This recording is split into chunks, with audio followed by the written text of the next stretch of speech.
یہ ایک سوال پوچھا گیا ہے کہ یہ نماز تراویح میں 4 رکعت کے بعد بیٹھ کر جو دعا پڑھی جاتی ہے سبحان ذی الملک والملکوت آخر تک، تو اس دعا کا پڑھنا اس کی شرعی حیثیت کیا ہے؟ آیا یہ فرض، واجب، سنت ہے، مستحب ہے؟ اور اگر کسی کو یہ یاد نہ ہو تو اس کے بارے میں کیا حکم ہے؟ یہ سوال پوچھا گیا ہے۔ دیکھیے، یہ بات یاد رکھے کہ جو دعائیں تراویح پڑھی جاتی ہیں 4 رکعت کے بعد، تو اس دعا کا پڑھنا نہ فرض ہے، نہ واجب ہے، نہ سنت ہے، بلکہ یہ مستحب ہے۔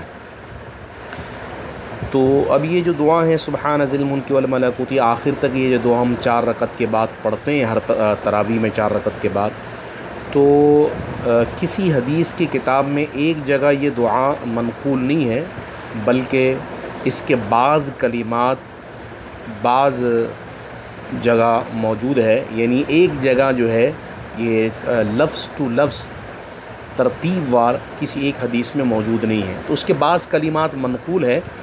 تو اب ہمارے بعد کے فقہا نے اس کو ترتیب دے کے عوام کے آسانی کے لیے اس کو بیان کیا ہے۔ یہی وجہ ہے کہ ان کلمات کا پڑھنا 4 رکعت تراویح کے بعد اس کا پڑھنا مستحب ہے، فرض بھی نہیں ہے، واجب بھی نہیں ہے، سنت بھی نہیں ہے۔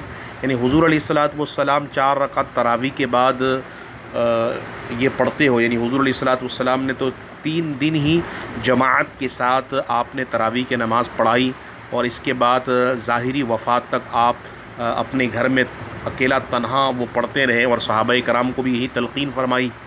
بعد میں حضرت عمر رضی اللہ عنہ کے زمانے میں سن 14 ہجری میں حضرت عمر نے حضرت ابی بن کعب کے پیچھے تمام صحابہ کو جمع فرمایا کہ ایک جماعت کے ساتھ نماز تراویح پڑھے، اور اس وقت سے لے کر آج تک جماعت کے ساتھ مرد احباب کو ان کے لیے سنت یہ ہے کہ وہ جماعت کے ساتھ مسجد میں نماز تراویح کی ادائیگی کرے، سنت موقدہ علی الکفایہ ہے۔ بہرحال یہ ایک الگ ٹاپک ہے، اس پر ہم بعد میں ایک تفصیلی انشاءاللہ موقع محل پہ انشاءاللہ ہم جواب دیں گے۔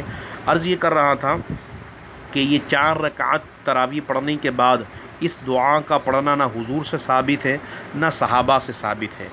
یہی وجہ ہے کہ ہم اس کو فرض بھی نہیں کہتے، واجب بھی نہیں کہتے، سنت بھی نہیں کہتے، بلکہ اس کو زیادہ سے زیادہ مستحب کہتے ہیں۔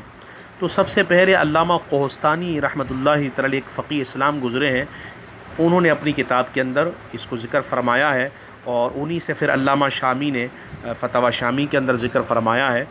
تو اس دعا کا پڑھنا بہت بہتر ہے۔ حکم یہ ہے کہ 4 رکعت کے بعد جب آپ بیٹھے تو یا تو آپ تسبیح پڑھے، یا تحلیل پڑھے، یا تکبیر پڑھے، یا ذکر و درود میں آپ مشغول رہیں، اور اتنی دیر بیٹھنا جتنی دیر 4 رکعت تراویح پڑھنے میں وقت لگتا ہے، اتنی دیر بیٹھنا یہ مستحب ہے۔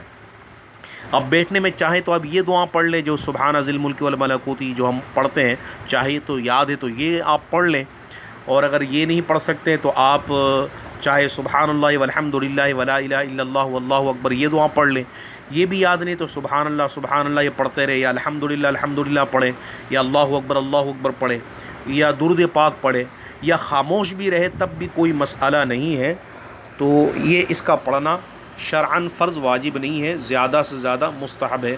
اللہ تبارک و تعالی ہمیں مسائل دینیہ سمجھنے کی توفیق عطا فرمائے۔